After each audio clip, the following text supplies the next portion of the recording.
Hello everyone, welcome again to our YouTube channel NK maths. आज की video में दोस्तों सीजीएल मेंस का जो पेपर हुआ था 3 फरवरी 2022 को, ठीक है। मेंस 2020 का पेपर था। उसमें मैथ के जो क्वेश्चन पूछे गए थे, चाहे वो अरिथमेटिक हो, एडवांस हो, चाहे किसी भी चैप्टर का हो, हम उसे सॉल्व करने वाले हैं। और लगभग 30 से 40 क्वेश्चन में इस वीडियो में कवर करने वाला हूँ, ठीक है। ऐसे ही लगभग 2 या 3 वीडियो में मैं कोशिश कर रहा हूँ इसको कवर करने की, फिर आपको कंबाइंड वीडियो भी मिल जाएगी जिसमें पूरे क्वेश्चन होंगे, ठीक है। तो चलिए फिलहाल मैं इस वीडियो को शुरू करता हूं। और अगर आप सीजीएल मेंस का सॉल्यूशन चाहते हैं या फिर एसएससी के फर्दर किसी एग्जाम की तैयारी कर रहे हैं, इवन वो एसएससी एमटीएस ही क्यों ना हो, एमटीएस हो या फिर सीएचएसएल का पेपर हो, अभी तो फॉर्म भी भरा जा रहा है, या फिर आप सीजीएल प्री का ही पेपर की तैयारी कर रहे हो या फिर सीपीओ की तैयारी कर रहे हो, तो डेफिनेटली आप इस वीडियो को पूरा देखिए अंत तक। इसमें कुछ कुछ कॉन्सेप्ट नए पूछे भी गए हैं, ठीक है। जो आपने पहले नहीं पढ़ा होगा तो आपको वो नया ही लगेगा, ठीक है। तो मैं चाहूंगा कि आप पूरी वीडियो देखें, और अगर आप एसएससी के किसी एग्जाम की तैयारी कर रहे हैं तो जरूर से वीडियो को लास्ट तक देखिए और अपने दोस्तों के साथ शेयर भी कीजिए, ठीक है। अगर आपको इसकी पीडीएफ चाहिए क्लास की, तो आप जरूर से हमारा Telegram group NK maths Nandu Kumar join कर ले, वहां पर आपको इसकी पीडीएफ मिल जाएगी। और अगर आप अपने चैनल पर नए हैं, अपने मीन्स हमारे चैनल पर नए हैं, क्योंकि ये चैनल भी आप ही का है, तो आप जरूर से चैनल को सब्सक्राइब कर लें और इस वीडियो को शेयर कर लें। और जो लोग पुराने हैं प्लीज आप वीडियो को लाइक और कमेंट करके ही जाइएगा, ठीक है। चलिए वीडियो शुरू करते हैं और पहले क्वेश्चन से। काफी अच्छे क्वेश्चन पूछे गए हैं, बिल्कुल लेवल को मेंटेन रखा है इन्होंने इस बार। ना काफी मतलब कि इजी क्वेश्चन पूछ दिया और ना ही काफी टफ पूछ दिया, बिल्कुल मॉडरेट टू टफ इन्होंने बनाने की कोशिश की है। कुछ क्वेश्चन काफी इजी भी हैं, तो चलिए मैं चाहूंगा कि आप वीडियो को लास्ट तक देखें। और पहले क्वेश्चन से शुरुआत करते हैं। पूरी वीडियो बाइलिंगुअल है, हर एक क्वेश्चन आपको हिंदी और इंग्लिश दोनों में मिलेगी, ठीक है। देखिए दोस्तों, पहला क्वेश्चन अपने पास है। एक व्यक्ति अपनी आय का 33.1/3% बचत करता है। यदि वह बचत में 22% की वृद्धि कर ले और खर्च में 10% की वृद्धि कर ले, तो उसकी आय में कितने प्रतिशत की वृद्धि होगी। इसे आप डायरेक्ट परसेंटेज के फॉर्मूले से भी आप कर सकते हैं, लेकिन मैं चाहूंगा कि अगर आप एलिगेशन या फिर नंबर लाइन यूज करें तो ज्यादा बेहतर होगा। यहाँ पर एलिगेशन में यूज करके आपको दिखा देता हूँ। देखिए, जैसे अगर हम बात करें सेविंग की यानी कि बचत की, इसमें तो 22% की वृद्धि होती है, 22%। और जो एक्सपेंडिचर है यानी कि खर्च है, इसमें वृद्धि होती है 10% की, ठीक है। फाइनली आपको इनकम में यहाँ पर कितने परसेंट का इंक्रीज आएगा ये बताना है। अच्छा बताओ, सेविंग और एक्सपेंडिचर का जो रेशियो है वो हम यहाँ से लिख सकते हैं। अपनी इनकम का 33.1/3 भाग वो बचा लेता है, यानी कि जो सेविंग करता है वो 1/3 करता है। 33.1/3% का मतलब क्या होता है, 1/3। यानी कि 3 अगर इनकम है तो उसमें से सेविंग कितनी है, 1 की सेविंग है। अगर 3 में से 1 की सेविंग है तो खर्च कितने की है भाई, 2 की, ठीक है। 3 कमाया, उसमें से 1 खर्च कर दिया। His income is 3 and the saving is 1, so the expenditure is 2। तो हम यहाँ पर रेशियो डायरेक्ट लिख सकते हैं, एक्सपेंडिचर का रेशियो 2 होगा और सेविंग के लिए 1 होगा। बस अब आपने एक कॉन्सेप्ट बहुत अच्छे से पढ़ा होगा दोस्तों, कि इनका जो सम होता है 1 और 2, 3 का जो वैल्यू होगा, ये एक्चुअली में इनके गैप के बराबर होता है, यानी कि 12 के बराबर होगा। तो 3 की वैल्यू 12 है अगर दोस्तों, तो 1 की वैल्यू 4 होगी। और ये 1 की वैल्यू अगर 4 है तो ये वैल्यू कितनी होगी, इस 10 को और इस 4 को आप जोड़ लो, तो 10 और 4 14% की जो इंक्रीमेंट आएगा वो इनकम में आएगा, ठीक है। आप अगर इस 2 की वैल्यू निकालना चाहते हो तो देखो, 1 की वैल्यू 4 है तो 2 की वैल्यू आप 8% बोलोगे, और ये 8% आपको 22 में से माइनस करना होगा, तब आप बोलोगे 22 - 8, ये भी 14% आपका आ जाएगा, अगर आपने एलिगेशन पढ़ा होगा। आई थिंक आपको वीडियो अच्छा लग रहा होगा और पहला क्वेश्चन समझ आया होगा। जरूर से मुझे कमेंट करके बताइएगा। चलिए अब बढ़ते हैं दूसरे क्वेश्चन। नेक्स्ट क्वेश्चन है अपने पास दोस्तों, पी किसी काम को 18 दिनों में पूरा कर सकता है। उसने उसने उसने 5 दिन तक काम किया और क्यू भी उसके साथ इस कार्य में उसके बाद शामिल हो जाता है, ठीक है। यानी कि पी पहले 5 दिन काम करता है अकेले, उसके बाद क्यू भी उसके साथ काम करने लगता है। तो दोनों मिलकर बचे हुए काम को 13/5 दिनों में पूरा कर देते हैं। क्यू अकेले उस कार्य का 66 से ही 2/3% हिस्सा कितने दिन में खत्म कर सकता है, ठीक है। देखिए, सबसे पहले मैं बोलूं दोस्त कि पी अगर 18 दिन में करता तो ये अकेले काम को निपटा सकता है, लेकिन ये 5 दिन तक काम कर दिया है। तो आप बोलोगे पी के लिए अब 13 दिन का काम रह गया है, पी के लिए 13 डेज का वर्क रह गया है। और अब पी और क्यू दोनों दोस्त मिलके इस काम को कितने दिन में निपटा देंगे। जो पी के लिए, देखो, जो काम पी के लिए 13 डेज के लिए था, वही काम पी क्यू दोनों मिलकर 13/5 दिन में निपटा देते हैं। अब अगर 13 से 13 को कैंसिल आउट कर दोगे तो आप बोलोगे P upon P plus Q is equal to 1/5। इसका मतलब क्या है दोस्तों, इसका मतलब है पी की एफिशिएंसी अगर 1 है, यानी कि पी डेली 1 यूनिट का काम करता है, ये 1 है तो ये 4 हो जाएगा, बिकॉज दिस इज 5। तो क्यू की जो एफिशिएंसी होगी ये 4 होगी, ठीक है। पी अगर डेली 1 यूनिट काम करता है तो क्यू डेली कितना यूनिट काम करता है, अब 4 यूनिट। तो आप बोलेंगे दोस्त कि टोटल वर्क कितना था, टोटल काम कितना था, तो आप बोलेंगे टोटल वर्क ए के हिसाब से देखा जाए तो ए तो 18 दिन में निपटा रहा है, सॉरी पी 18 दिन में निपटा रहा है, और पी अगर एक दिन में एक ही यूनिट काम कर रहा है तो 18 दिन में 18 यूनिट का ही काम करेगा। इसका मतलब टोटल वर्क 18 यूनिट का है, और इसका 66 सही 2/3 काम कराना है किससे, बी से। देखो इसका 66 सही 2/3 कितना होगा, 18, और 66 सही 2/3 का मतलब तो 2/3 ही होता है फ्रैक्शन में। तो 18 का 2/3 हिस्सा कराना है किससे, क्यू से। तो क्यू वाले से डिवाइड कर दो 4 से, तो ये 2 दूना 4 और 2 तिया 6 तिया 18 आ जाएगा, ये 3 बार में, यानी कि 3 डेज इसका सही आंसर होगा। ठीक है, 3 दिन। आगे बढ़ते हैं। क्वेश्चन नंबर 3 में अपने को बोला गया दोस्तों, ट्रायंगल एबीसी में एबी की वैल्यू 20 सेंटीमीटर, बीसी की वैल्यू है, सीए की वैल्यू है, और ये कह रहा है कि साइड बीसी को पॉइंट डी तक इस तरह से बढ़ाया गया है, प्रोड्यूस किया गया है कि ये दोनों ट्रायंगल जो है वो सिमिलर हो गया है, तो डीसी की वैल्यू बताइए। देखिए पहला जो त्रिभुज है दोस्तों वो है डी ए बी, ठीक है, और किसको बढ़ाया किसको गया है, बीसी को। तो लेट से मैं इसको कह रहा हूं कि ये बी है, सी है, और बीसी को कहां तक बढ़ा दिया गया भाई, डी को बढ़ा दिया गया, इसको मैं ए मान लेता हूं। ठीक है, यानी कि ए बी सी पहले से त्रिभुज था, बीसी को डी तक बढ़ा करके एक और त्रिभुज बना दिया गया। इसमें वैल्यू आपको गिवन है कि बीसी कितना है दोस्त, 7 है, ये वैल्यू 7 है, और सी ए 15 है, सी ए यानी कि ये वैल्यू कितनी है, 15 है, और आपको ए बी दिया गया है 20 की, ये वैल्यू 20 है, और हमें डीसी बताना है, ये वाला बताना है, इसको मैं एक्स मान लेता हूं। ठीक है, अच्छा एक बात समझिए, अगर ये दोनों सिमिलर है दोस्तों, कौन कौन सा, त्रिभुज D A B similar to triangle D C A, तो सिमिलरिटी आपने काफी अच्छे से पढ़ा होगा। देखो ये D A upon D C, आप कहेंगे दोस्तों D A upon D C, अगर दो त्रिभुज सिमिलर होते हैं तो उनके जो संगत भुजाएं होती हैं वो भी कोरेस्पोंडेंट साइड जो होते हैं वो भी क्या होते हैं, सेम रेशियो में होते हैं। ठीक है, यानी कि संगत भुजाएं भी समानुपाती होती हैं। तो D A by D C ये किसके बराबर होगा, ए बी बाई यहां पर सी ए, और इज इक्वल टू, अब देखो यहां से बी डी, ठीक है, और अपॉन ए डी। इसको याद रखिएगा, आगे भी किसी क्वेश्चन में शायद यूज होगा, मुझे जहां तक याद है।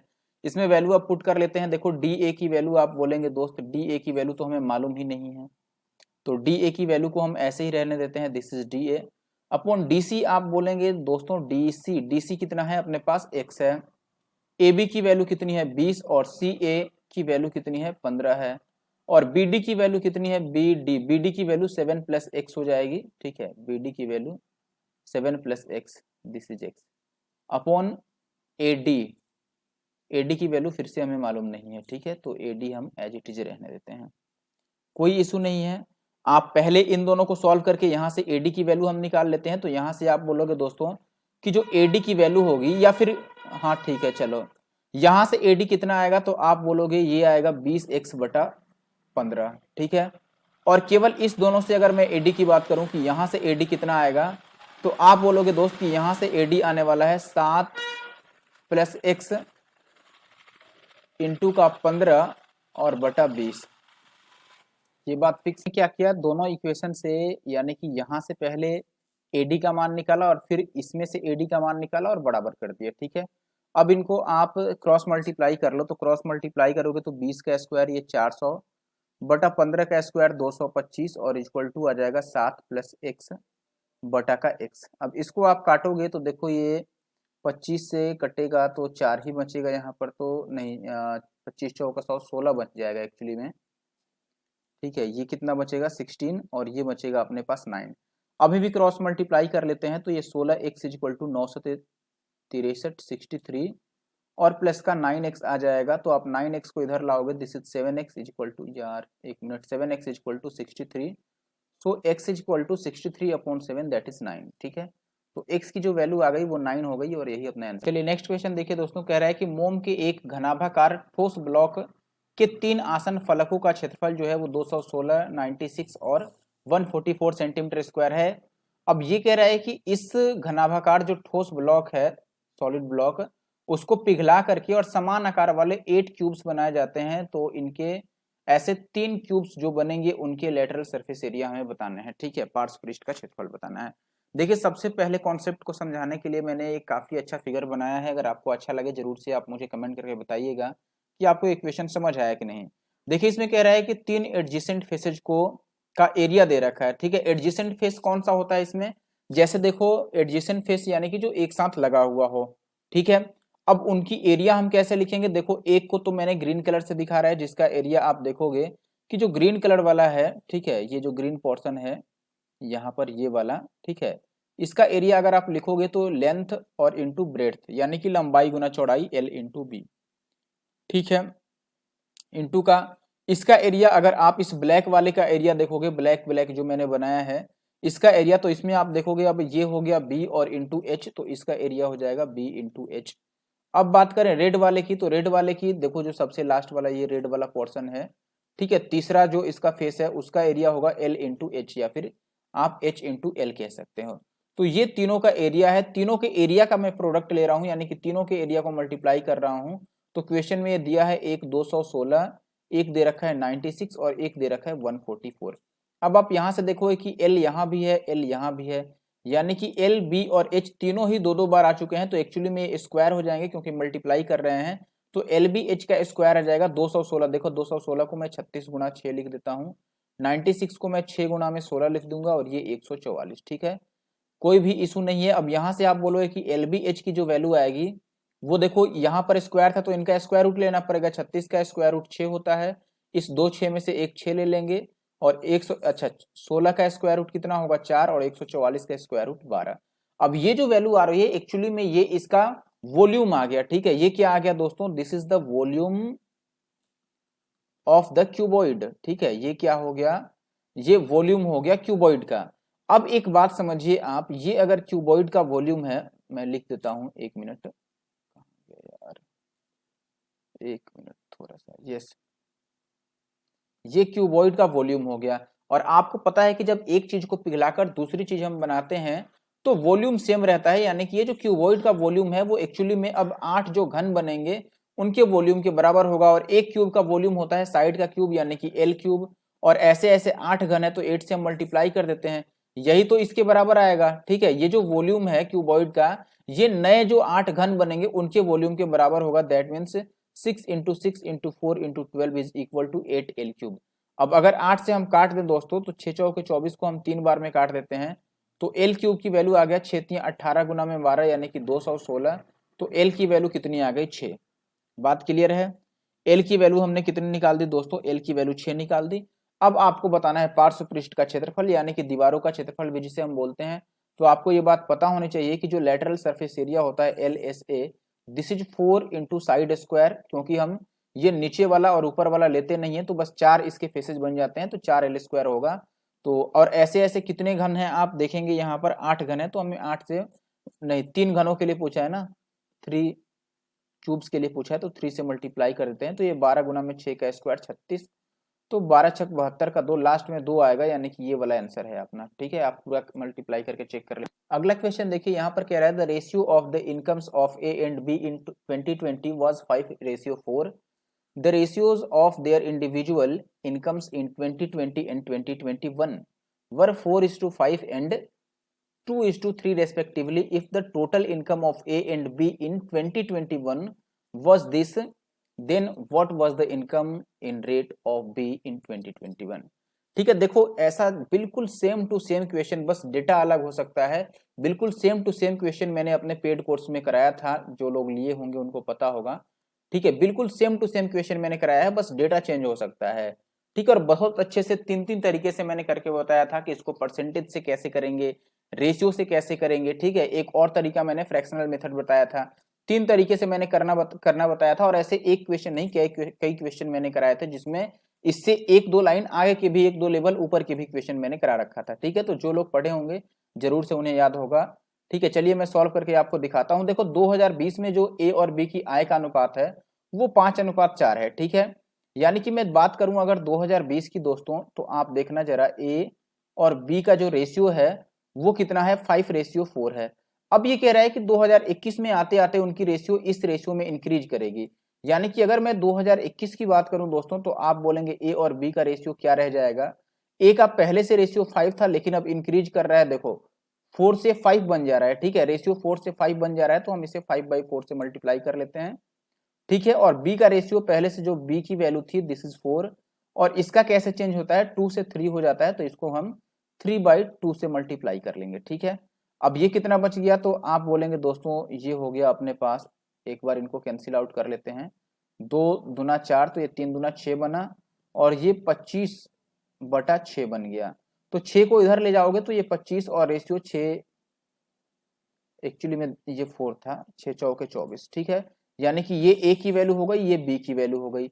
अब हमसे इसमें पूछा है दोस्तों कि बी की आय बताओ, बी की आय पूछा है, यानी कि 24 यूनिट का वैल्यू पूछा है। तो पहले हम टोटल निकाल लेते हैं कि टोटल मिला के कितना हो रहा है। तो यहाँ से आप टोटल देखोगे ए प्लस बी, तो आप बोलोगे 25 और 24 49 हो रहा है, जिसकी वैल्यू क्वेश्चन में दे रखा था टोटल ये वाला, ठीक है। टोटल वैल्यू लगभग 70,000 के आसपास है, ठीक है। तो अगर 49 की वैल्यू 70,000 है तो 24 की वैल्यू कितनी होगी, हमसे बी की वैल्यू पूछा है 24, देखो लगभग आधा हो रहा है ना, तो इसको भी लगभग हम आधा कर देते हैं 1/2, यानी कि लगभग ये 35,000 के आसपास आएगा, और 35,000 के आसपास अपना पहला ऑप्शन है, ठीक है। नेक्स्ट क्वेश्चन है, in a medical transaction 17 times of the cost price is equal to the 8 times the sum of the cost price and the selling price, what is the gain or loss percentage। देखो cost price यानी कि CP का ये 17 times बोल रहा है, ये 8 times होगा किसके, सीपी और प्लस एसपी के। बहुत अच्छी बात है, सीपी को एक साइड कर लो, 8 सीपी इधर आएगा तो 17 में से 8 जाएगा, तो 9 सीपी की वैल्यू 8 एसपी के बराबर हो गया। तो यहाँ से आप सीपी बाई एसपी कह सकते हो, दिस इज 8/9, यानी कि 8 में खरीद के 9 में बेचा, तो 1 का फायदा हो गया 8 पर, और 1/8 की वैल्यू 12.5%, तो 12.5% का प्रॉफिट हो गया। Option C is correct. Question number 7 कह रहा है कि एक परीक्षा में बी ने ए के प्राप्तांक से 20% अधिक अंक प्राप्त किए, और ए ने सी से 10% कम अंक प्राप्त किए, और डी ने सी से 20% अधिक अंक प्राप्त किए। तो डी का जो अंक है, मार्क्स है, वो ए से कितना परसेंट ज्यादा है। अच्छा चलो पहले हम मार्क कर लेते हैं, यहाँ पर ये ए है, बी है, सी है और डी है। देखो सी की सबसे ज्यादा बार बात की गई है, तो सी को मैं अगर 100 मान लूं, तो डी ने सी से 20% ज्यादा लाया था, यानी कि ये 120 बन जाएगा। और यहाँ पर देखो पहले केस में यहाँ पे कह रहा है कि ए जो है वो सी से 10% कम है। सी से 10% कम है कौन, ए, यानी कि ए कितना रह जाएगा 90, सी से 10% कम। और बी जो है, देखो बी का क्या रोल है भाई, बी ए से 20% ज्यादा है, बी ए से 20% ज्यादा है। अच्छा बताओ, ए अगर 90 है तो 90 का 20% 18 होगा, यानी कि ये 108 होगा। वैसे भी बी की तो जरूरत ही नहीं, हमसे ये पूछ रहा है भाई कि डी वाला ए से कितना परसेंट ज्यादा है, यानी कि 120 90 से कितना परसेंट ज्यादा है। आप बोलोगे कि 30 ज्यादा है, कितने से, 90 से। ये काटोगे 1/3, और 1/3 को हम बोलते हैं 33 सही 1/3%, यानी कि जो सही आंसर है वो कहाँ दिख रहा है, ऑप्शन ए। क्वेश्चन नंबर 8 देखिए अपने पास क्या दिया गया है। ये जो फॉर्मेट है आपको देखा देखा सा लग रहा होगा, ये एक्चुअली में इसका फॉर्मेट है, मैं इधर लिख देता हूँ, ए क्यूब प्लस बी क्यूब, और नीचे का जो फॉर्मेट है ये स्क्वायर है, देख रहे हो, और ये भी स्क्वायर है। तो एक्चुअली में ए स्क्वायर माइनस ए बी और प्लस बी स्क्वायर का फॉर्मेट है। इसमें आपको ये भी पता होगा कि ये होता है ए प्लस बी, और इंटू का यही वाला जो वैल्यू है, ये वाला यही यहाँ पर आता है, तो इससे ये कैंसिल आउट होगा, तो ओवरऑल जो आउटकम मिलने वाला है वो ए प्लस बी का मिलने वाला है। यहाँ भी वही हाल होने वाला है, बस थोड़ा सा अंतर है, आपको थोड़ा सा बात ध्यान रखना पड़ेगा कि ऊपर पॉइंट के बाद 2-2 डिजिट है, यहाँ पर देखो पॉइंट के बाद 2 डिजिट है, लेकिन नीचे हर एक जो टर्म है उसमें पॉइंट के बाद एक ही डिजिट दिया गया है। यहाँ भी देखिए पॉइंट के बाद एक डिजिट दिया गया है, यानी कि आप ये नहीं कह सकते कि ये अगर ए है तो ये ए स्क्वायर है, आप नहीं कह पाएंगे अभी, क्योंकि इसमें ए वाले में भाई 2.53 वैल्यू दे रखा है ए की जगह पर, लेकिन हम जिसको ए मान रहे हैं ये तो 25.3 है। बात समझ रहे हो कि नहीं, उसका 10 गुना है ये। तो हमें क्या करना होगा एक्चुअली में, अब हमें इनको सेम बनाना होगा। तो सेम कैसे बनाए भाई, देखो सेम कैसे बना सकते हैं हम, हमें नीचे डिवाइड करना होगा किसी चीज से, या मल्टीप्लाई करना होगा एक्चुअली में। तो हम एक काम कर लेते हैं भाई, 100 से ऊपर और नीचे मल्टीप्लाई कर देते हैं, तो बात बराबर हो जाएगा, ये पॉइंट यहाँ आ जाएगा, ये पॉइंट वहां यहाँ आ जाएगा, ठीक है। तो हम एक, या आप कह लो कि 1/100 हम कॉमन ही ले लेते हैं, तो भी कोई दिक्कत नहीं है। 100 से ऊपर नीचे मल्टीप्लाई कर लो, या 1/100 कॉमन ले लो। अब ऐसा करोगे तो ऊपर देखो, अब बस a प्लस बी तो रह जाने वाला है, यानी कि ये a हो गया और ये b हो गया, a प्लस बी रहेगा, दोनों को ऐड करोगे तो ये 5 आ जाएगा। तो एक्चुअली में इतना वैल्यू आएगा किसके बराबर भाई, ये बराबर है इसके, यानी कि 5 गुणा में 10 के पावर के। अब यहां से आप देखोगे कि इससे ये 5 तो कट गया, और 100 को हम क्या लिख सकते हैं, 10 का माइनस का स्क्वायर। ये एक्चुअली में ऊपर जाएगा तो माइनस में पावर हो जाएगा, नीचे तो ये 10 का स्क्वायर ही है, लेकिन जब इसको हम सीधा करेंगे यानी कि ऊपर ले जाएंगे तो ये 10 के पावर -2 हो जाएगा, और ये 10 के पावर क्या है, के।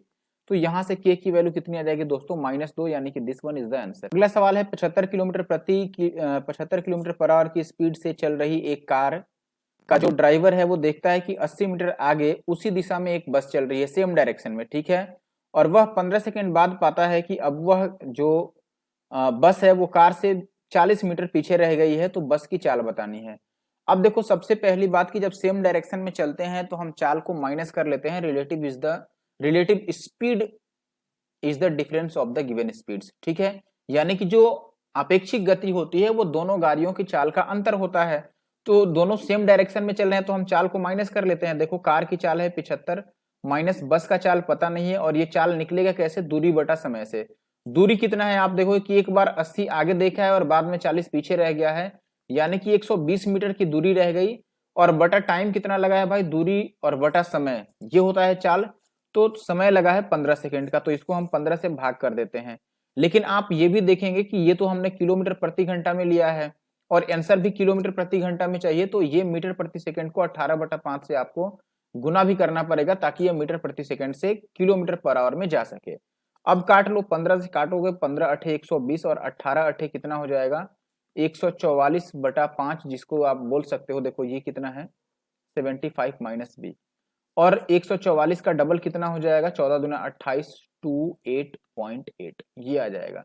तो बी की वैल्यू कितनी आ जाएगी 75 माइनस 28.8, तो लास्ट में 0.2 आएगा, ये बात तो फिक्स है, और 0.2 दो ऑप्शन में है तो और घटा लो भाई, ये 10 में से 8 गया 2, तो 14 में से 8 जाएगा 6, तो लास्ट में 6.2, option D is the correct answer, ठीक है। आगे बढ़ते हैं। ओके नेक्स्ट क्वेश्चन देखिए, यहाँ पर आपसे बोल रहा है दोस्तों 7200 का, तो पहले तो हम 7200 ही लिख देते हैं। 33 सही 1/3%, इसको हम 1/3 बोल सकते हैं, और ये 4 तियां और 1 4 तियां 12 और 1 13/4 है, तो 400 बन जाएगा, और ये 17 दूना 34 और 1 35/200, यही निकालना है। तो आप बोलोगे कि भैया ये 2 जीरो और 2 जीरो से तो 2 जीरो काट दो, और ये 4 तियां 12 दूना 24 तियां 72 आ गया 3। अच्छा देखो और कुछ काटने की जरूरत नहीं, यहाँ 3 आ गया तो हम 3 का मल्टीपल भी ढूंढ सकते हैं, ठीक है। पहली बात तो कि ये 5 तो कैंसिल आउट ही हो जाएगा, तो 5 कैंसिल आउट हो जाएगा क्या, ऊपर एक 5 है और नीचे डबल जीरो है, और पॉइंट में आंसर भी आ रहा है, यानी कि ये 5 भी कैंसिल आउट नहीं हो सकता है, तो आंसर ये तो नहीं हो सकता है। इनमें से चेक करो कि भाई 3 का मल्टीपल कौन है। पहला अगर हम चेक करते हैं तो आप बोलोगे 7 6 12, सॉरी 7 6 11 और 5 18, ये तो 9 का मल्टीपल हो गया, हमें 3 तक ही चाहिए, 9 नहीं चाहिए, ध्यान रखो, ठीक है।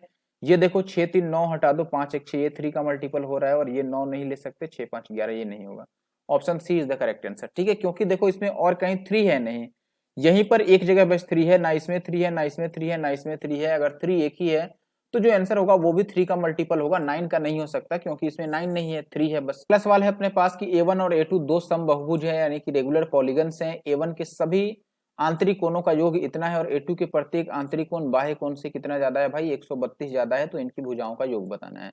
सबसे पहले देखो जो आंतरिक कोणों का योग होता है इसको हम डिफाइन करते हैं 180 इंटू n-2 से, और ये पहले वाले बहुभुज के लिए कितना दे रखा है 1080 दे रखा है। तो इससे आपको पता है कि ये 6 बार में कट जाएगा, और n की वैल्यू कितनी आ जाएगी 6 और 2 8, यहां से n की वैल्यू तो 8 आ गई। अब दूसरी की बात करें तो इसमें कह रहा है कि इसका जो प्रत्येक आंतरिक कोण है ये बाह्य कोण से कितना ज्यादा है भाई 132 ज्यादा है। आपको पता है कि जो आंतरिक कोण होता है यानी कि इंटरनल एंगल होता है, ये एक्सटर्नल एंगल से इसका जो सम बनता है वो 180 डिग्री बनता है। यानी कि ये कोई बहुभुज बना रहे हैं आप ऐसे मान लो, या कोई त्रिभुज ही बना रहे हैं, तो अगर आप इस लाइन को बाहर बनाओगे तो ये एक्सटर्नल होगा और ये इंटरनल एंगल होगा, तो ये पूरी एक लाइन बन गई, तो पूरी लाइन पे 180 का ही तो कोण बनता है। तो internal angle plus external angle जो होता है वो 180 डिग्री के बराबर होता है। और इसमें ये भी कह रहा है भाई कि इसका जो बाह्य कोण है उससे इंटरनल एंगल यानी कि अंतः कोण कितना ज्यादा है 132 ज्यादा है, तो इसको हम लिख सकते हैं कि ये E प्लस 132 के बराबर है, प्लस का ये E इक्वल टू का 180। तो यहाँ से 2E की जो वैल्यू है 132 को इधर भेज देंगे दोस्तों, तो इधर से 18 और रह गया और उधर से 30 रह गया, यानी कि 38 रह गया, कितना रह गया भाई, एक मिनट एक्चुअली में ये 48 बच रहा है 48, तो E की वैल्यू कितनी आ गई 24। और अगर हर एक एक्सटर्नल एंगल 24 है तो भुजाओं की संख्या कितनी होगी 360 और बटा का 24, इसको काट लो, तो ये 24 एक बार में, और कितना बच जाएगा 6 और 6 12 और 0, तो 24 बचे 120 15, यानी कि पहले में साइड 8 है और दूसरे में साइड कितना है दोस्तों 15 है, तो 15 और 8 कितना हो गया 23, दोनों को जोड़ना था। नेक्स्ट क्वेश्चन देखिए यहाँ पर कह रहा है दोस्तों आपको in 2020 the production of cement by company C increased by the same percentage as 2019 over its previous year the production in million tons of cement by company C in 2020। यानी कि भाई 2019 में जितना इंक्रीज हुआ है प्रोडक्शन में उतना ही 2020 में भी अगर इंक्रीज हो रहा है तो 2020 में कितना उसने उत्पादन किया है ये आपको बताना है।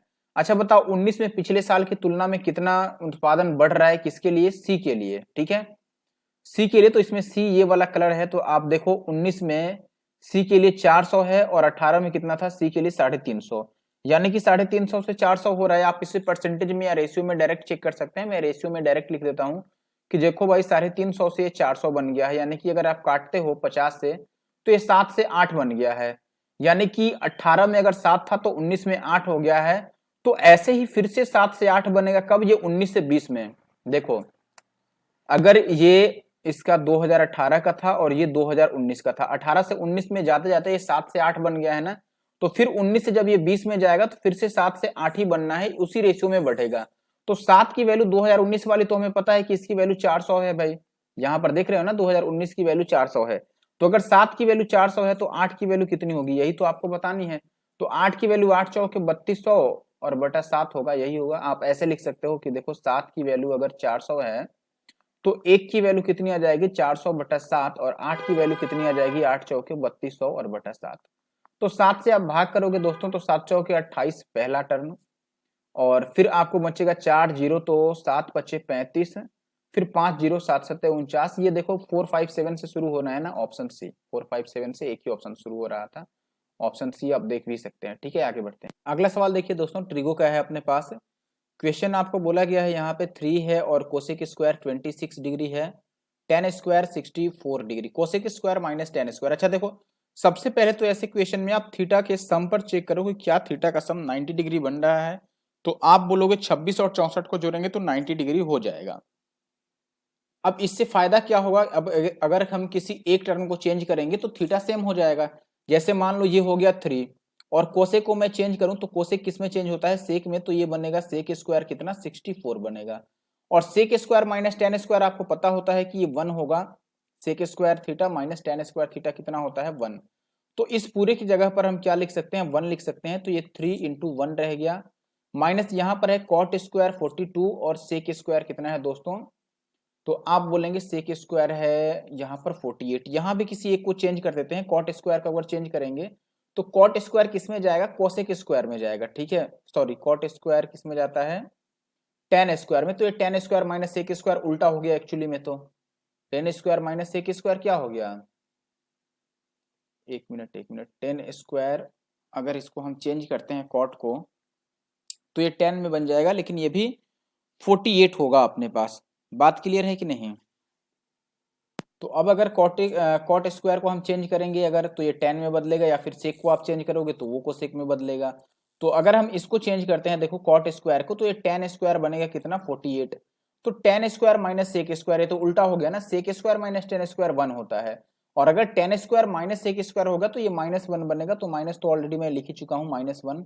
अपॉन का कितना बनेगा नीचे देखो, ये कॉट 22 है माइनस थीटा है या फाइव जो भी आप कह लो, और कोसेक स्क्वायर 62 प्लस 5 है, और फिर माइनस 10 5 प्लस 68 और 10 स्क्वायर। देखो स्क्वायर वाले में तो वही रिलेशनशिप बैठेगा, आप बात समझ लो, ये कोसेक स्क्वायर है और ये 10 स्क्वायर है। बहुत ध्यान से समझना, अगर मैं इस कोसेक स्क्वायर को चेंज करूं तो ये माइनस तो रहेगा ही, और ये सेक स्क्वायर में चेंज हो जाएगा, और अगर आप 90 में से 62 को माइनस करोगे तो ये कितना बनेगा 28 ही बनेगा, और यहाँ पे स्क्वायर भी है और प्लस का आपका 5 जो रहेगा, सॉरी माइनस का 5 बन जाएगा अब ये, क्योंकि हम माइनस कर चुके हैं ना 90 में से, और यहाँ पर एक जो है वो प्लस का 10 स्क्वायर 28 और -5 है। तो अब आप देखोगे कि ये एक्चुअली में कितना बन रहा है -1 दे रहा है, क्योंकि यहाँ पर 10 स्क्वायर और माइनस सेक स्क्वायर है। ठीक है सेक स्क्वायर माइनस 10 स्क्वायर होता तब तो ये 1 बनता, लेकिन सेक ही माइनस में और 10 प्लस में है तो ये -1 दे रहा है, और ये दोनों वैल्यू तो कटेगा। आप ये भी देख लो, ये जो कॉट है 22 और यहाँ पर 10 कितना है 68, दोनों तो सेम ही है। अगर इसको आप चेंज कर लो 90 में से माइनस कर लो तो ये भी कितना बन जाएगा 10, और ये बन जाएगा 90 में से जब माइनस करोगे देखो 10 90 माइनस अगर आप करोगे 22 और माइनस थीटा, तो ये कितना बनेगा एक्चुअली में, ये यहाँ से आप मार्क कर लो, तो ये 10 बनेगा, 90 में से 22 जाएगा तो कितना 68 और प्लस का थीटा या फाई, तो इस वाले 10 से ये 10 तो कैंसिल हो जाएगा, तो ओवरऑल अपने पास बचा कितना, ऊपर देखो ये तो कितना है 2 और नीचे ये -1, 2 का बटा -1 यानी कि -2 बच रहा है। ठीक है, तो ऑप्शन डी जो है दोस्तों ये सही उत्तर है। अगला सवाल देखिए, ये कह रहा है कि 11.4 का रेकरिंग है और प्लस 22.567 का रेकरिंग है और -33.5 और 9 पे रेकरिंग है, इसकी वैल्यू बतानी है। अच्छा देखो, अगर हम होल नंबर की केवल बात करें तो आप बोलोगे जो होल नंबर है यहाँ पर पूर्ण संख्या वो 11 है और 22 33 है और यहाँ भी 33 है, तो ये होल नंबर तो ओवरऑल 11 और 22 33 में से 33 जाएगा तो 0 ही आएगा। जो बात डिपेंड कर रहा है वो 0.4 का चाहे रेकरिंग हो चाहे कुछ भी, और ये 0.5 है और यहाँ पर 0.5 है। तो आप एक बात तो ये बात समझ ही जाओगे दोस्तों कि अगर मैं ओरली बात करूं बिना कुछ मेहनत किए, तो यहाँ पर ये बात आप कह पाओगे दोस्तों कि ये वाला ऑप्शन और ये वाला ऑप्शन तो कतई बेकार है, क्योंकि देखो ये 11 और 22 तो 33 ऐसे ही बन गया और ये भी 33 है, तो शुरू तो होना है 0 पॉइंट से ही, और अगर यहाँ से फर्स्ट डिजिट से भी आप अंदाजा लगाओ तो ये 4 और 5 9 और 9 में से 5 जाएगा तो 4, यानी कि पहले डिजिट नहीं भी तो 4 आनी चाहिए 0.4, और पहले डिजिट केवल इसी में 4 है, तो आपको ज्यादा कैलकुलेट करने की जरूरत नहीं है। ठीक है, पहला डिजिट 0 भी नहीं आ रहा, बात समझ लो, पहला डिजिट 0 भी नहीं आ रहा। ठीक है, और ना ही ये 40 और 4 बन पाएंगे, पहला डिजिट 4 आएगा और वो केवल ऑप्शन सी में पॉसिबल है। और अगर पूरा सॉल्व करने की जरूरत होगी तो आप पहले केवल इन दोनों को कंबाइन करना, ठीक है, अपॉन 99 करके नहीं, आप ऐसे ही कंबाइन करना रिपीट करके जैसे कंबाइन करते हैं, और उसमें से फिर इसको माइनस कर देना, तो डायरेक्ट आपका आंसर आ जाएगा इस फॉर्मेट में। ठीक है, नेक्स्ट क्वेश्चन देखिए, कह रहा है यहाँ पर कि पी और क्यू ने दोस्तों इतना और इतने रुपए लगा करके एक दुकान खोली और 1 साल बाद 2 लाख रुपए का टोटल प्रॉफिट हो गया, जिसमें से पी को प्रॉफिट के साथ साथ उसे सैलरी भी दी गई है कुछ राशि की, जो कि लाभ का हिस्सा नहीं था, यानी कि जो उसे वेतन मिला है वो लाभ में नहीं जोड़ा जाता है। और कुल मिलाकर पी को मिले कितने रुपए हैं भाई, तो आप बोलेंगे पी को टोटल 90,000 रुपए मिले हैं, तो उसे वेतन के रूप में कितनी राशि मिली। देखो सबसे पहले तो आपको पता है कि लाभ बढ़ता है किस रेशियो में भाई मेरे, तो आप बोलेंगे कि लाभ बढ़ता है उनकी पूंजी के अनुपात में। ठीक है, तो अगर हम पूंजी के अनुपात में पैसे बांटे केवल लाभ को, तो आप बोलेंगे कि पी रेशियो क्यू, पी कितना था 15 था, 4 जीरो इसमें से हटाते हैं और 4 जीरो इसमें से भी, और ये 45 था, 15 और 45 यानी कि 1 और 3 के रेशियो में इन्होंने पैसा लगाया है, तो जो प्रॉफिट बचेगा वो 3 और 1 4 की वैल्यू आएगी, और प्रॉफिट टोटल हुआ कितना है 2 लाख। तो 4 की वैल्यू को अगर आप 2 लाख कहते हो, ठीक है, तो एक की वैल्यू आप कितना बोलोगे 50,000 बोलोगे, एक यूनिट की वैल्यू 50,000 जो कि पी की वैल्यू है। तो एक्चुअली में पी को प्रॉफिट में से कितने मिले हैं दोस्तों, 50,000 ही रुपए मिले हैं जो कि उसका प्रॉफिट है। ठीक है, लेकिन उसको टोटल पैसे कितने मिले थे, तो आप बोलेंगे टोटल तो उसे 90,000 मिले हैं, 90,000 में से केवल 50,000 उसका प्रॉफिट है, तो जो बाकी का 40,000 बच रहा है वो क्या है, उसका वेतन है। ठीक है, तो वेतन उसका कितना है 40,000, यानी कि सैलरी। पर बोला गया है कि ए का 91%, ए इंटू 91 इक्वल टू बी का 39% है, तो ये 7 से 13 बार में कट जाएगा और ये 3 से 13 बार में कट जाएगा, तो ए अपॉन बी कितना आ जाएगा 3/7। अब ये कह रहा है कि बी ए का x% है, तो x का मान कितना है, यानी कि हमें ये बताना रह गया कि बी ए का कितना परसेंट है, बी यानी कि 7, ए यानी कि 3 का कितना परसेंट है, 100 से गुना कर लो, दिस इज 700/3%। ठीक है, यानी कि ऑप्शन बी जो है this is correct. Next question कह रहा है दोस्तों कि n संख्याओं का औसत 45 है, 60% संख्याओं में से प्रत्येक में 5 जोड़ा जाता है और बाकी की जो संख्याएं बचती हैं उसमें से हर एक में से 10 घटा दिया जाए, तो इस प्रकार जो नया एवरेज बनेगा वो कितना होगा। अच्छा देखो, अगर मैं टोटल नंबर मान लूं, मेरे भाई की टोटल नंबर 100 था और इनका जो एवरेज था ये कितना था 45। अब आप बोलेंगे कि इसमें से 60 संख्याओं को हमने क्या किया भाई, सबको 5-5 बढ़ा दिया। अगर हर एक को 5-5 बढ़ाएंगे तो आप बोलोगे कि 300 की वृद्धि होगी, और बाकी की जो 40 संख्याएं बचती हैं 100 में से, उनमें से हर एक को हमने 10-10 घटा दिया। अगर सबको 10-10 घटाएंगे तो ओवरऑल 400 की कमी आ जाएगी। बताओ, एक तरफ तो आपने 300 बढ़ाया और एक तरफ 400 कम कर दिया, यानी कि ओवरऑल 100 की कमी रह गई, और 100 की कमी सब में बराबर बटेगा, क्योंकि ये एवरेज है। मैंने एवरेज को बहुत डिटेल में समझा रखा है अपने चैनल पर ही, आप वीडियो जा करके देख लीजिएगा। तो 100 लोगों में अगर 100 कम करना है मेरे भाई, तो सबका कितना कितना कम होगा, एक एक कम होगा, यानी कि जो एवरेज था वो भी अब एक कम रह जाएगा, तो वो 44 बन जाएगा। That means the new average is 44। चलिए दोस्तों, अगला सवाल है अपने पास कि एबीसीडी एक चक्रीय चतुर्भुज है, भुजाएं एबी और सीडी को, सॉरी डीसी को जब आगे की ओर बढ़ाया जाता है तो वो बिंदु ई पर मिलती हैं, ठीक है। और जब एडी को और बीसी को हम आगे बढ़ाते हैं तो ये एफ पर मिल जाती हैं, और ये दो कोण दे रखा है, तीसरा आपको बताना है। तो सबसे पहले तो हम एक चक्रीय चतुर्भुज बनाते हैं एबीसीडी। तो उसके लिए पहले एक वृत्त की जरूरत पड़ेगी, तो एक वृत्त में बना देता हूं, मान लो ये वो वृत्त है, ठीक है, और इधर बना देता हूं, ठीक है, ये वो वृत्त है। अब इसमें कह रहा है मेरे भाई कि दो भुजाएं हैं, पहला ए बी और डी सी, इनको आगे बढ़ाया जाता है, ठीक है।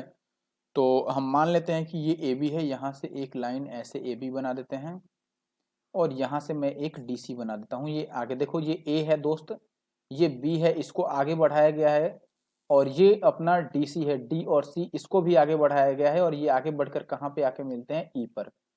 अब क्या कह रहा है कि देखो, अब एडी को भी आगे बढ़ाया गया और बीसी को भी आगे बढ़ाया गया। देखो ये जो एडी है भाई, इसको भी आगे बढ़ाया गया इधर, और जो बीसी है इसको भी आगे बढ़ाया जाता है, और ये आगे आकर इधर कहीं पर मिल लेंगे। भाई मिल नहीं पा रहे हैं तो इधर मैं मिला देता हूँ, ठीक है। ये इधर आकर के कहीं मिलते हैं, और किस पॉइंट पर मिलते हैं भाई, ये एफ पर आके मिलते हैं। तो ये एफ पर आकर मिल गए। अब इसमें से कह रहा है कि जो एडीसी है ये 76 डिग्री का है, ए डी और C, ADC this one is 76 degree, और एईडी यानी कि ये जो एंगल है ये कितना है अपने पास, 55 डिग्री है। तो आप बता दो कि ए एफ बी कितना है, ए एफ बी यानी कि ये वाला एंगल कितना है। अच्छा बताओ, ये वाला एंगल आप कैसे निकाल सकते हो। तो अगर आप बोलेंगे दोस्त कि त्रिभुज जो ए बी एफ है, ए बी और एफ, इस वाले में देखो, अगर ये दोनों कोण हम निकाल लेते हैं तो त्रिभुज के तीनों कोणों का योग 180 डिग्री होता है। तो अगर दो कोण निकाल लेंगे तो तीसरी कौन सी बड़ी बात है।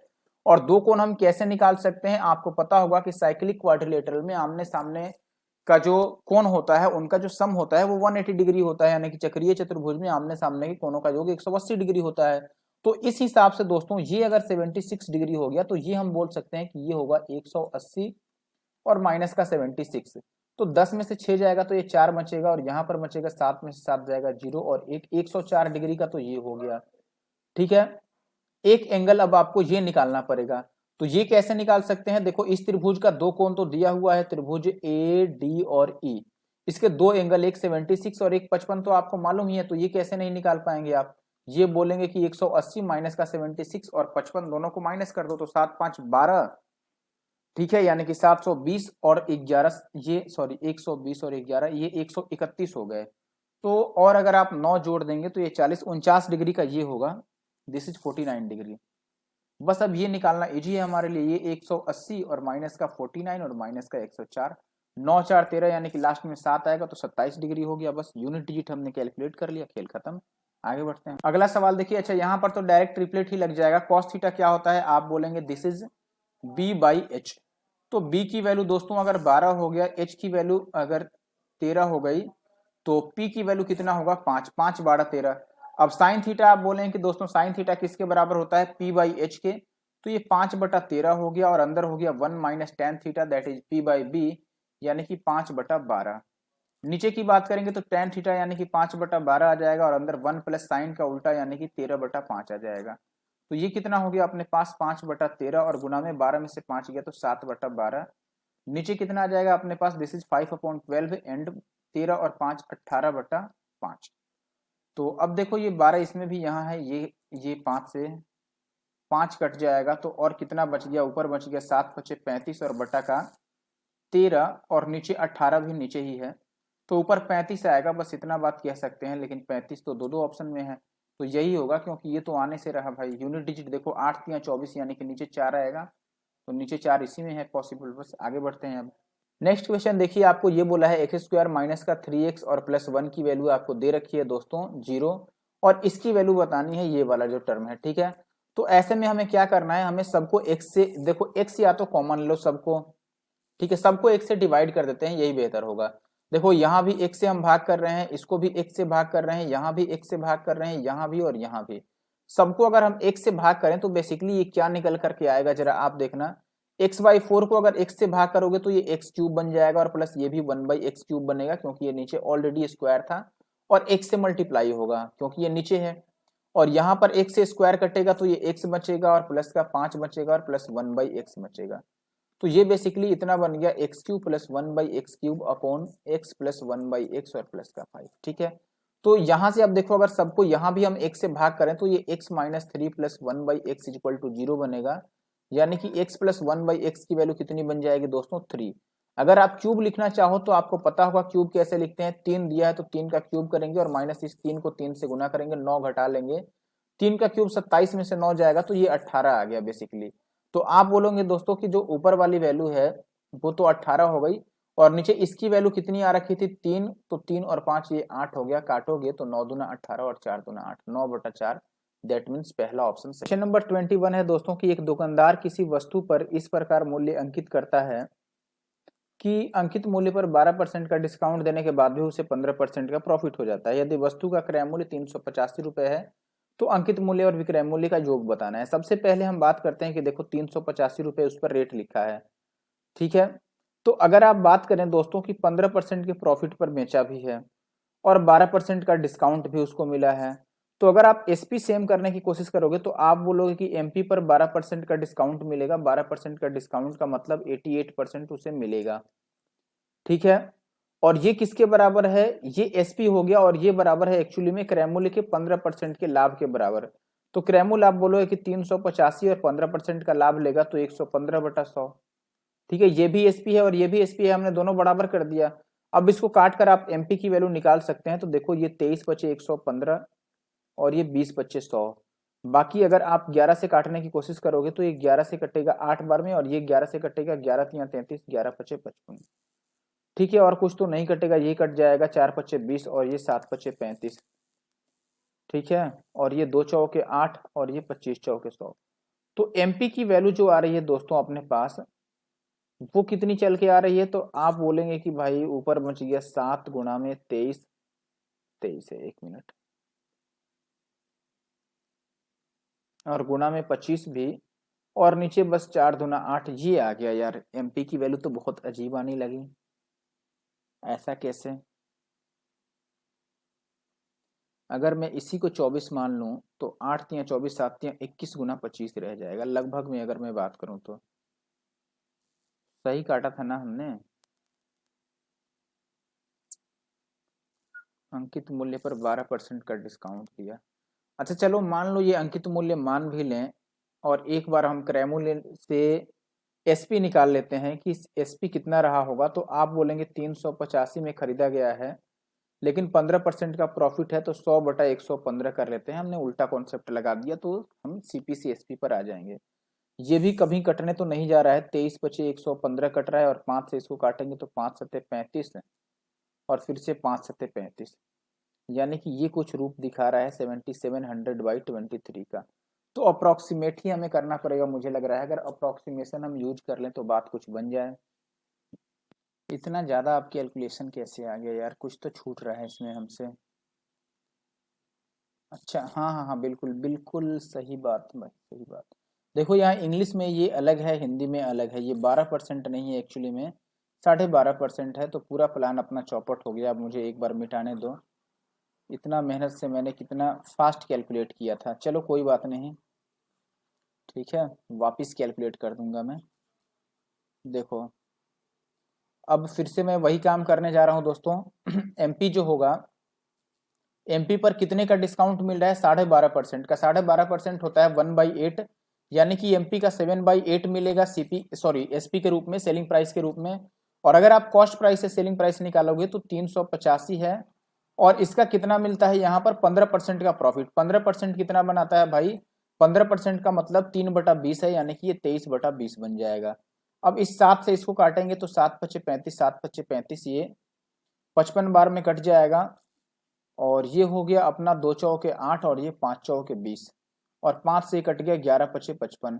तो जो एमपी की वैल्यू आ गई एक्चुअली में ये 11 गुना में 46 आ गया, यानी कि 6 6 4 10 और 4 और 1 5, 506 तो एमपी आ गया। अब बात करें अगर एसपी की, तो एसपी ऐसे ही निकाल लो। एमपी जो है 11 गुना 46 था, और इसका 12% का डिस्काउंट देने के बाद, या 7/8 ही डायरेक्ट आप कह लो कि ये 7/8 हो गया, तो 4 दूना 8 और ये 23 दूना 46, तो ये आ गया 11 गुना में 23 को 7 से गुना कर लो, 7 × 21 और 7 दूना 14, और 2 86, ये 167 और बटा का 4 आ गया।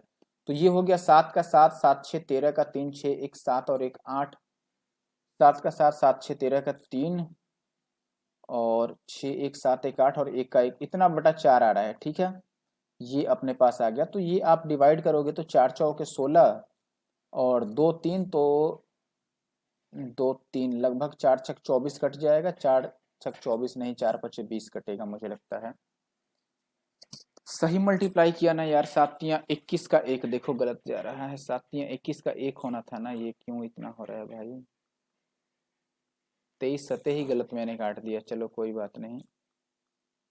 देखो ये 11 अपनी जगह पर सही था, 23 को 7 से हमने गलत गुना कर दिया था। ठीक है बेसिकली। तो ये 7 तियां 21 का 1 और 7 गुना 14 और 1 14 और 2 16 ये आ रहा था और अपॉन 4। तो ये 1 से आप अगर 11 से इसको मल्टीप्लाई करते हो तो 1 और 6 1 7, 6 1 7 ये आएगा और बटा 4। तो ये 4 चौ का 16 आएगा, 1 7 फिर से 4 चौ का 16, फिर 1 1 तो लगभग मुझे लगता है कि 4 तियां 12, मैक्सिमम 4 तियां 12 3 आ सकता है, या 4 दूना 8 लगभग 2 आएगा, यही होगा।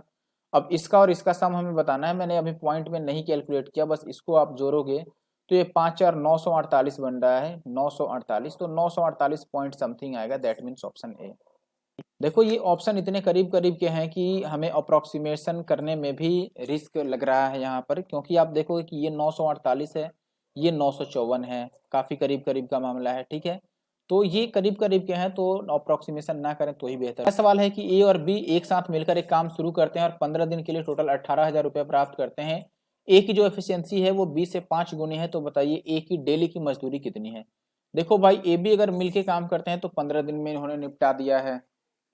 ठीक है, ए और बी की एफिशिएंसी की बात कर रहे हो तो ए की कुशलता बी की 5 गुनी है, यानी कि बी अगर एक दिन में काम करेगा बी 1 घंटे में,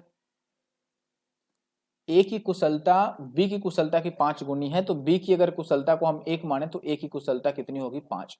तो 5 और 1 ये 6 हो जाएगी, यानी कि 5 15 6 के 90, टोटल काम कितना है 90 यूनिट, जिसके लिए कितना पैसा मिलता है तो आप बोलोगे 18,000। अगर 90 यूनिट की वैल्यू 18,000 है तो इससे काट दें और 9 दूना 18, यानी कि 1 यूनिट की वैल्यू 200 हो जाएगी।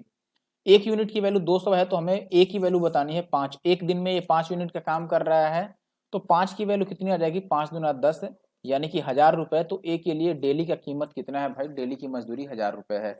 बी की बात करें तो बी डेली 1 यूनिट काम करता है और 1 यूनिट की वैल्यू 200 है, तो बी को डेली 200 रुपए मिल रहे होंगे। ठीक है, तभी इनको मिला करके एक दिन का 1200 मिलेगा, और टोटल 90 दिन के लिए, 90 दिन में बोल रहा हूँ, टोटल के लिए आपको 18,000 मिलेंगे। चलो आगे टोटल कितने दिन के लिए, 15 दिन के लिए, 15 दिन के लिए 18,000 मिलेंगे। दोस्तों ये अगला क्वेश्चन देख लीजिए, question number 23। X Y Z की वैल्यू दे रखी है और X cube plus Y cube plus Z cube minus 3xyz का भी वैल्यू दे रखा है 0.98 के, तो हमें के की वैल्यू बतानी है। थोड़ा थोड़ा सा बात हर एक क्वेश्चन में ऐड हुआ है, बाकी क्वेश्चन और फॉर्मूले वही हैं।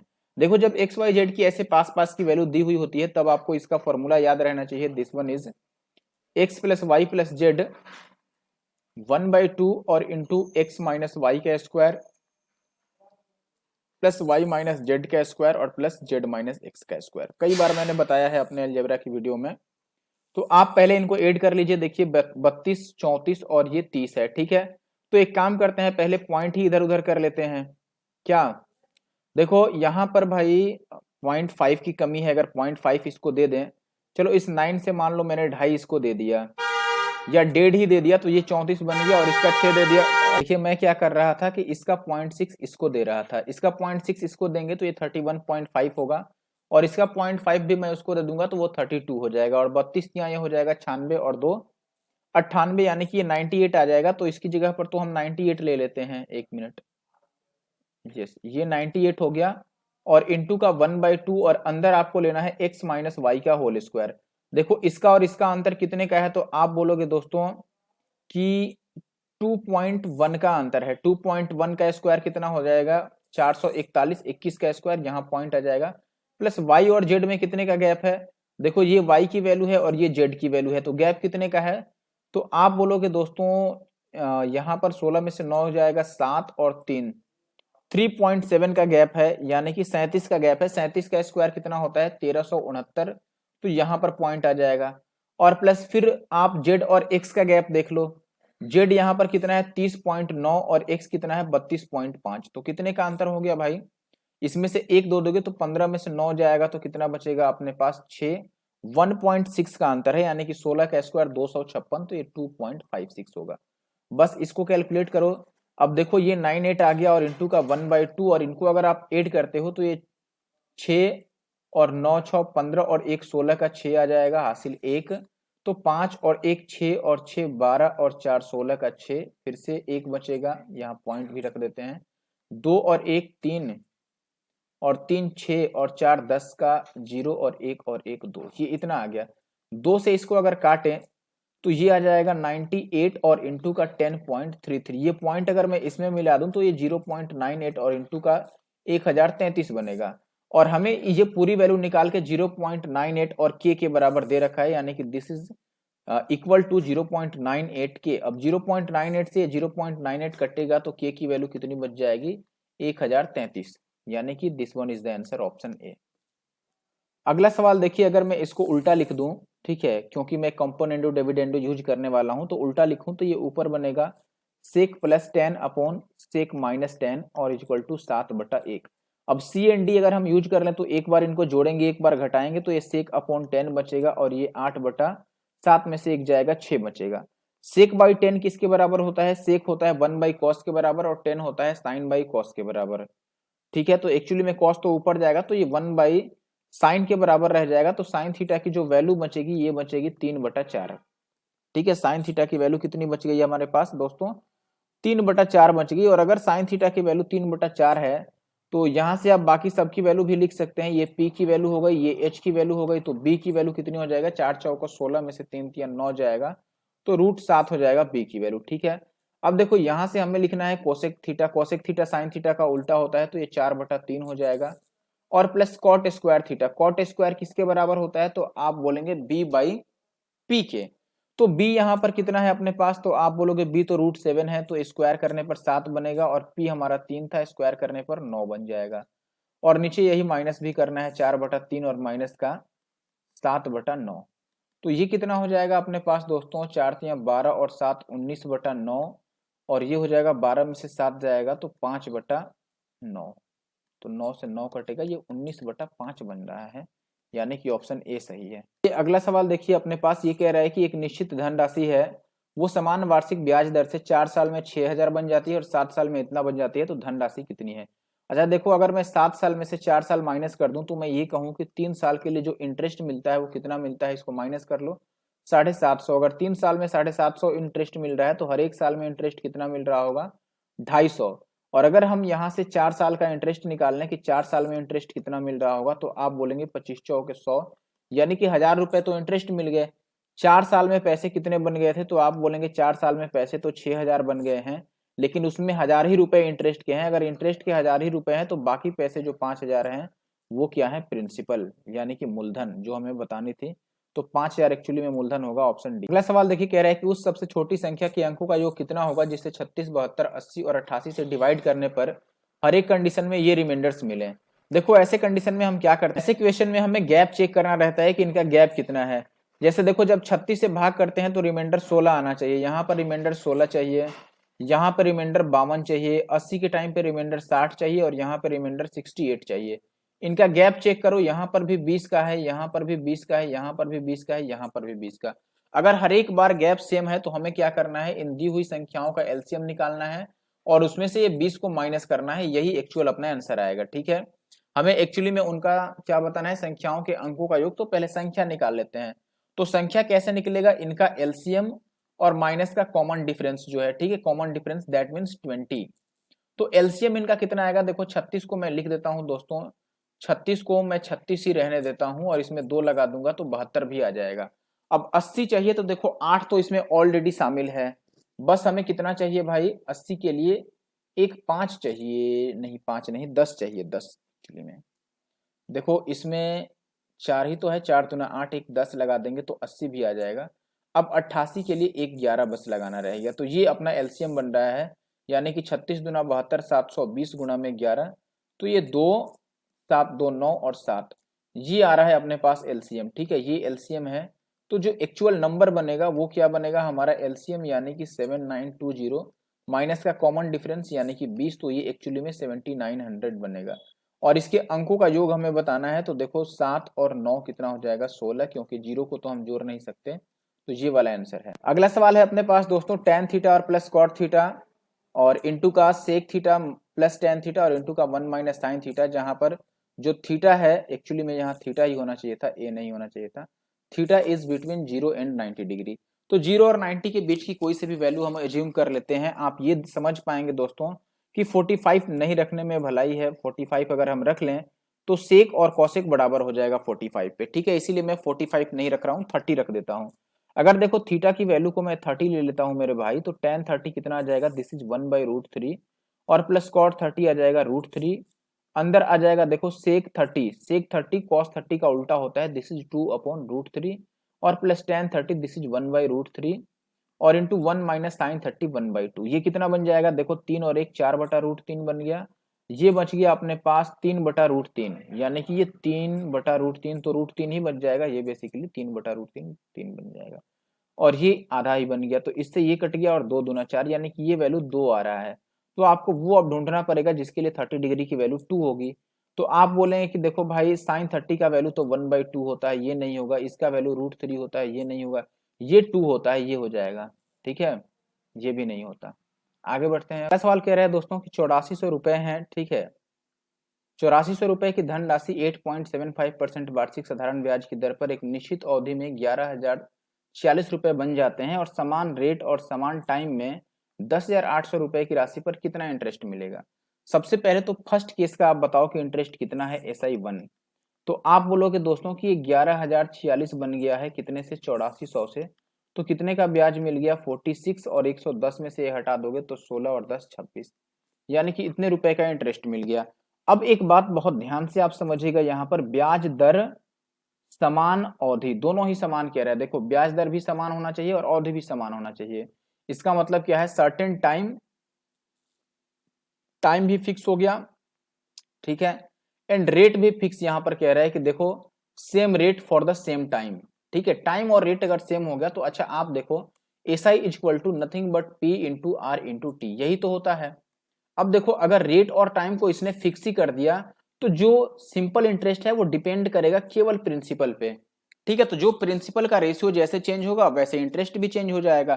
तो अगर हम रेशियो पर बात करें दोस्तों कि प्रिंसिपल का रेशियो P1 और P2 का क्या है, तो आप बोलेंगे पहले केस में प्रिंसिपल 8400 था और दूसरे केस में कितना है 10,800 है। इनको आप चेक कर लो, 21 से काट लो भाई, 21 चौके 84, 4 से काटते हैं, 21 चौके 84 और 4 से इसको काटोगे 4 27 चौके 108। अब पहले केस में प्रिंसिपल अगर 21 है तो दूसरे केस में कितना है 27 है, और जब प्रिंसिपल 21 है तो आपको पता है कि इंटरेस्ट कितना मिला था दोस्तों 2646। कितना गुना हो रहा है, 21 से काटो 21 एक बार में और बचेगा अपने पास 4 4, तो 21 दूना 42 है और फिर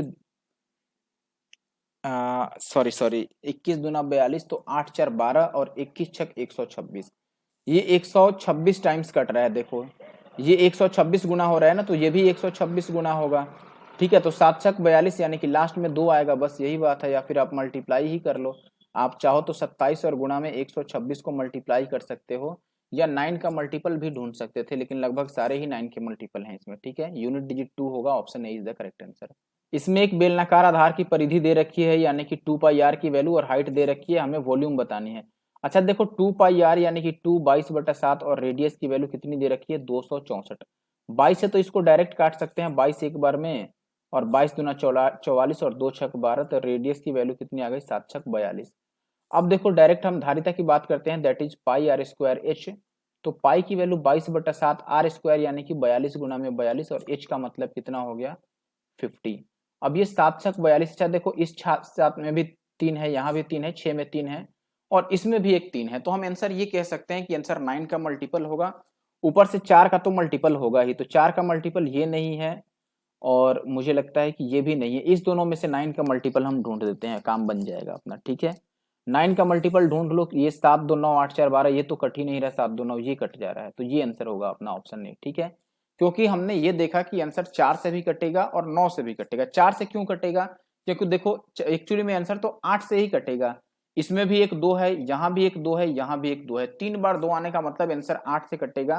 देखो इस 50 में भी एक 2 है तो 16 से आंसर कटेगा, लेकिन 4 से चेक करना इजी था हमारे लिए। और एक बार हमने 9 से चेक कर दिया क्योंकि इस 42 में भी 3 है, इस 42 में भी 3 है, तो 3 3 9 आंसर 9 का भी मल्टीपल होगा, ठीक है। या फिर आप डीए से ले लेते। चलिए एक क्वेश्चन में और कर देता हूँ, क्वेश्चन नंबर 30, और बाकी क्वेश्चन में अगली वीडियो में कवर करूंगा, ठीक है। ये देखो डिवाइड से तो इसको अलग ही रखो पहले, और देखो इनको मैं यहां से यहां तक एक टर्म मानूंगा और यहां से यहां तक एक टर्म मानूंगा। तो पहले इनकी बात निपटा लेते हैं। तो ये 1/6 और डिवाइडेड बाई अंदर कितना हो गया ये भाई, 3 3 9 में से 4 गया, तो ये 5/3 3 9 में से 4 गया, 5/12 आ गया। और ऑफ का मतलब तो मल्टीप्लाई 2/9 ही होता है, ठीक है। तो इसको आप डायरेक्ट लिख लो कि ये 1/6 हो गया और 12/5 और 9/2 हो गया, ठीक है। एक्चुअली में ये ऑफ से जुड़े हैं तो ये दोनों ही चेंज हो जाएंगे अगर हम डिवाइड को मल्टीप्लाई में करेंगे तो, ठीक है। अब आप इनको काट लो, या फिर आप पहले मल्टीप्लाई करके तभी चेंज करो, ठीक है। आप काटोगे तो आप बोलोगे कि दोस्तों ये 6 से कट गया, 6 दूना 12, और ये 2 से 2 कट गया, तो ये 9/5 आ गया। इनका खेल खत्म हो गया। इनको आप देख लो भाई, इनका एलसीएम कितना बनेगा, आप बोलोगे कि 4 तिया 12 बनेगा, तो ये कितना होगा, 2 छक 12 6, और 3 चौके 12 और 4 तिया 12, तो 6 4 10 3 13/12 ये भी होगा। अब ओवरऑल हम लिख लेते हैं कि देखो पहली वैल्यू तो 9 थी, एक मिनट मैं इस पे लिख देता हूँ। पहली वैल्यू 9 थी, डिवाइडेड बाई दूसरी वैल्यू आ गई 13/12, ये यहाँ से ब्रैकेट बंद था, 13/12 यहाँ तक की वैल्यू है, और बीच में एक प्लस था और इनकी वैल्यू आ गई 9/5, ठीक है। यही बताना है हमें। तो एक्चुअली में ये 9 हो गया और डिवाइडेड बाई अंदर कितना आ गया, तो आप इनको जोड़ लो, 13 5 65, या और कुछ कटने वाला भी है भाई इसमें, नहीं कटेगा मुझे लग रहा है कि, ठीक है। तो 13 5 65 और 12 9 108, 65 और 108 कितना होगा, तो आप बोलेंगे कि वो तो 173 हो गया, और नीचे 12/60, तो ये 173/12/60 आ गया। तो 9 छक 54, ये 540/173 आएगा एक्चुअली में, ठीक है। 540/173 ऑप्शन है, ठीक है दोस्तों। तो इस वीडियो में बस इतना ही क्वेश्चन रखते हैं, 30 क्वेश्चन। आपको इतने क्वेश्चन की वीडियो कैसी लगी जरूर से मुझे कमेंट करके बताना, और अगली वीडियो आएगी नेक्स्ट डे पर, ठीक है। Thank you for watching the video.